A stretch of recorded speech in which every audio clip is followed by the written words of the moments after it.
No sé si lo tenemos el audio, me dirán. Lo tenemos, mira, lo escuchamos. I'm a footballer and I'm gay. Growing up, I always felt the need to hide myself, you know, because I was ashamed. And ashamed I'll never be able to do what I love and be gay.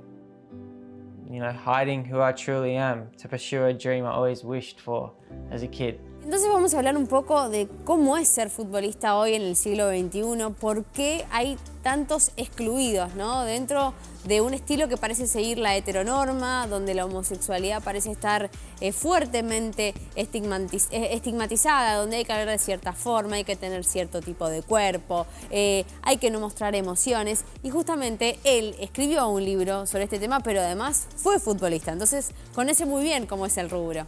Exactamente, está con nosotros Rafael Crosinelli, fue futbolista en Sarmiento de Junín y en Everton de La Plata, ambas en provincia de Buenos Aires. Además es licenciado en Comunicación Social de la Facultad de Periodismo y Comunicación Social en la Universidad Nacional de La Plata.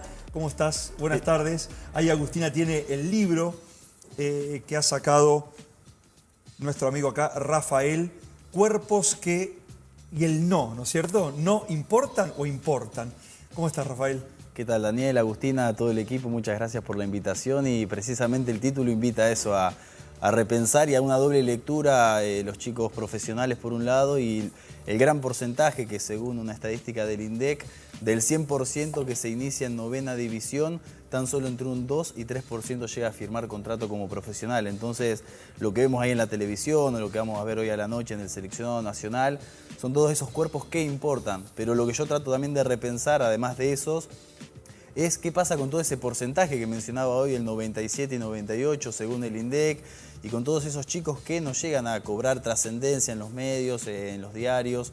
Y la verdad que lo que pude ver en el territorio y lo que viví también en mi caso es una gran ausencia de una formación integral de los futbolistas, porque creo que tenemos que empezar a repensar eso, además de formar a deportistas de alto rendimiento. También personas, el lado socioafectivo, el lado B de los jugadores. Claro, o sea que no hay una contención para aquellos que se quedan afuera y que quizás invirtieron muchos años de su vida en una carrera que se frustra porque no tienen las condiciones necesarias. Tal cual, hoy conversaba con gente de Lanús, de hecho me contaban acerca del trabajo que están haciendo desde la institución, con trabajadores sociales, con psicólogos, con personas que acompañan a los chicos y ahí está bueno diferenciar y ya empezamos a abordar lo discursivo. El tema de acompañar y no contener, porque el contener quizás tiene que ver con esta cuestión del futbolista como producto, algo más rígido, y el tema de acompañar es considerando la heterogeneidad que hay en el campo, porque no todos los chicos lo viven de la misma forma. En mi caso, y al igual que muchos chicos que me contaron, sufrimos el fútbol, porque no aprendemos a disfrutarlo, porque lo que marcaba hoy Agustina, esto de la parte de contar lo que nos pasa, socializar las emociones, el no llorar, son un montón de cosas que no están bien vistas por esta cuestión de ser macho, de aguantársela, lo que pasaba con Cavallo.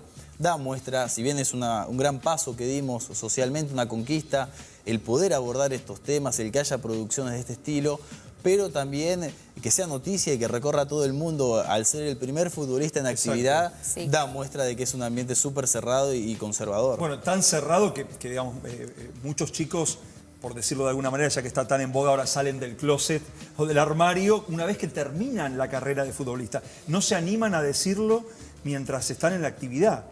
Sí, sí, tal cual. Y en ese sentido tenemos que generar las condiciones, el escenario para que estos temas se aborden.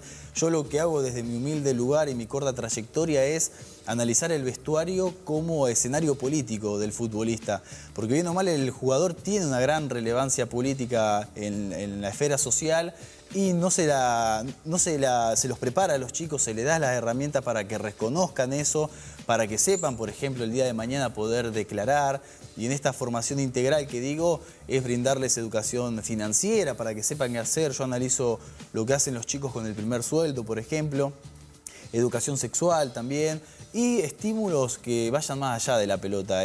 Talleres de carpintería, por ejemplo, talleres de videoanálisis de fútbol. Cuestiones que que los muevan un poco y que los saquen de esta burbuja que es el fútbol profesional, donde viajás y tenés el micro, te dan la ropa, te dan la comida, y uno no sabe, me pasó a mí con 20 años, no saber hacer la cama, por ejemplo. Entonces, el día que me sacaron este piso, que es el del mundo del fútbol, fue muy doloroso y a muchos chicos les pasa, y una gran mayoría que pongo en la lista en el libro opta por la vía corta y rápida, que es la del suicidio. Entonces está bueno empezar a repensar todo esto en el fútbol infanto-juvenil.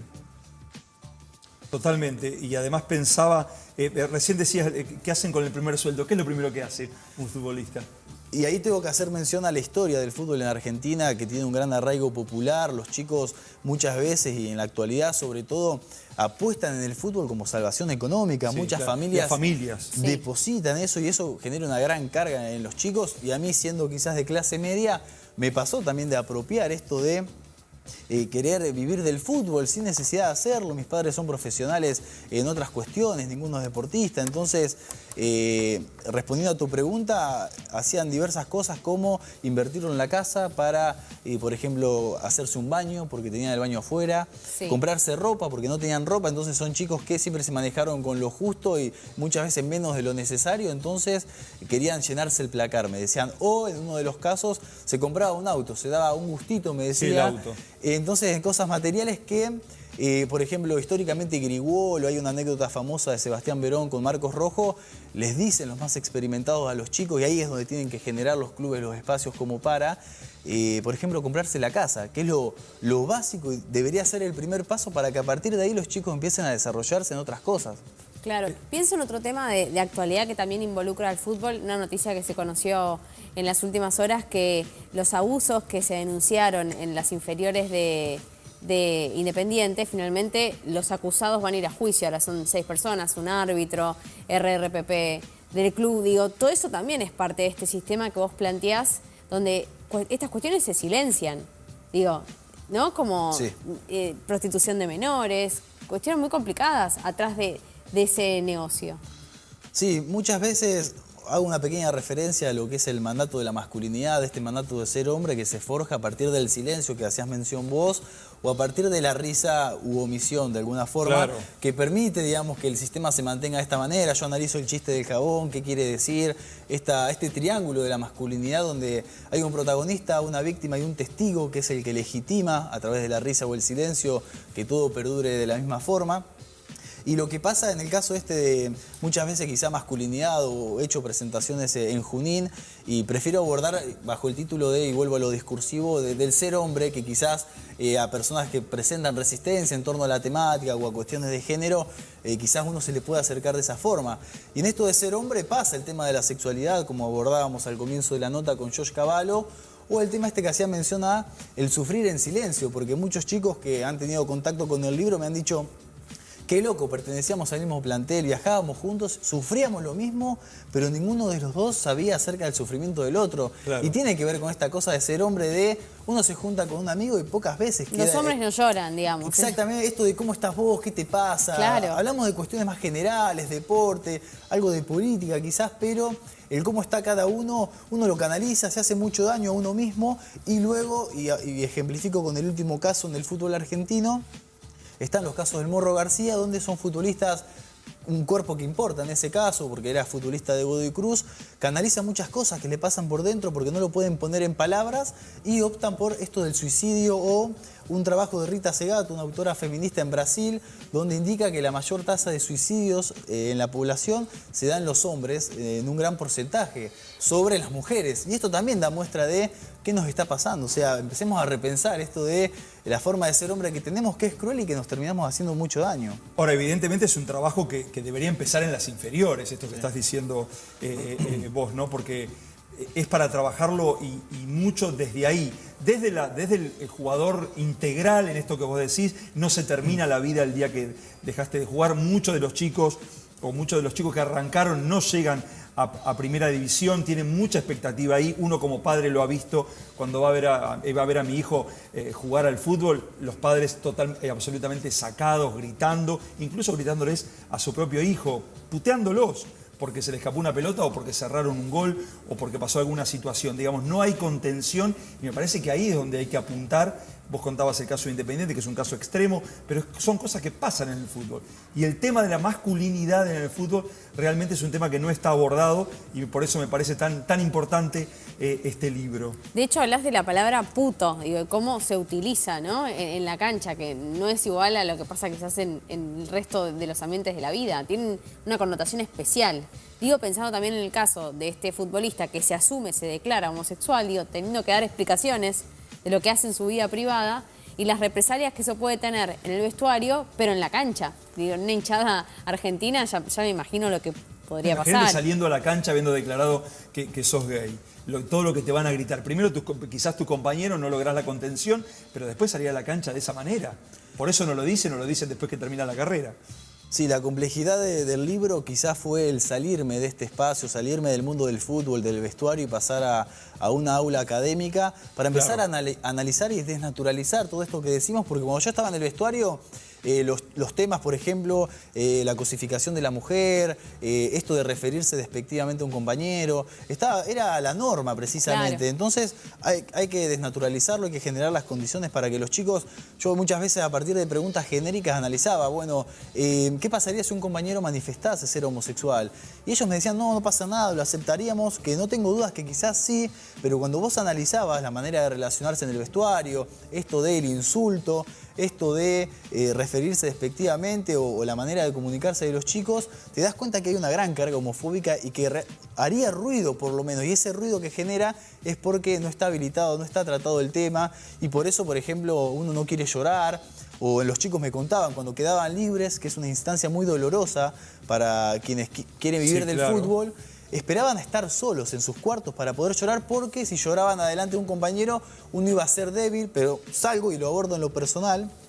Cuando me pasa en Sarmiento, que me dicen que me iban a dar a préstamo otro equipo para ver si alcanzaba el rendimiento que quería la institución, yo esperé a salir del club para cuando estaba en la calle solo, ahí sí me largué a llorar.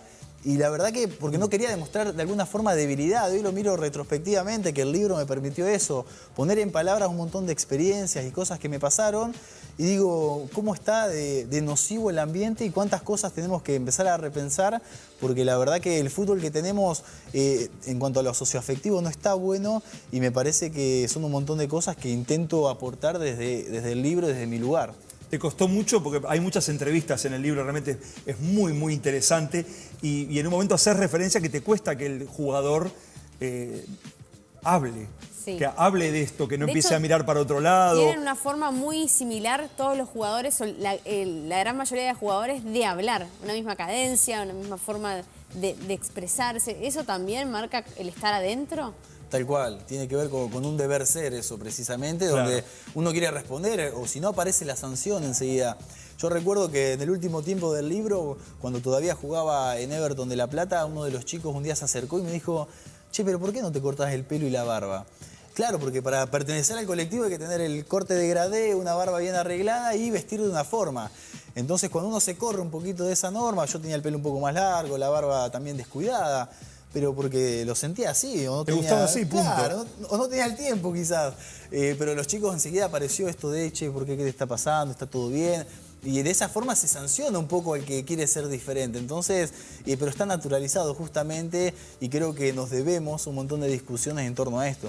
Qué Totalmente. interesante, qué interesante también que pueda pasar alguien y decir, fui jugador de fútbol y la pasé mal, ¿no? Porque eso también libera a muchos otros que pueden estar ahora en tu camino, pasándola mal inclusive y sintiéndose mal por estar así, sin saber que existe un libro como este que narra estas experiencias y que se atreve a pensar el mundo del fútbol desde otro lugar. Desde otro lugar y evidentemente hay que abordarlo de esa manera. Rafael, nosotros agradecemos muchísimo tu presencia y no se olviden, este libro, Cuerpos que no importan o que importan, ¿cuánto? Léanlo, realmente es hermoso el libro y nos va a hacer repensar muchísimo sobre algo tan naturalizado que tenemos como es el fútbol. Muchísimas gracias por estar con nosotros. Gracias a ustedes por el espacio, creo que acá está la clave del cambio en serio y también a las áreas de género de los clubes y por último comentar que el libro cuenta con el financiamiento del Ministerio de Cultura de la Nación y el próximo jueves lo vamos a estar presentando en el estadio de Vélez Sarsfield junto a Pelota de Papel 4 y al ser un proceso tan artesanal se comercializa a través de mis redes sociales que son Rafa Crosinelli. Muchas gracias. Muchísimas, pero muchísimas gracias. Nosotros, señoras y señores, nos vamos a ir a nuestra primera pausa breve, ya volvemos con Más Hoy Nos Toca acá.